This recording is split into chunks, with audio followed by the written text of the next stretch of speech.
الكرة عادت الآن في الطرف الأيسر مع اللاعب الخطير هنا اللاعب نعم اوناتشو يتقدم الان فيها محاولة، هذه فرصة الان، هل من تسديدة للسلام على المرور؟ الله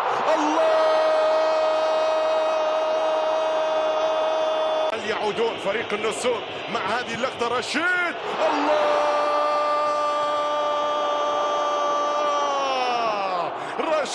رشيد يسجل هدف العودة، يسجل هدف المدرب الجديد. لكن هنا الكرة الآن محاولة لا زالت مستمرة، جاكسون موليكا يحاول فيها العرضية رأسية، الله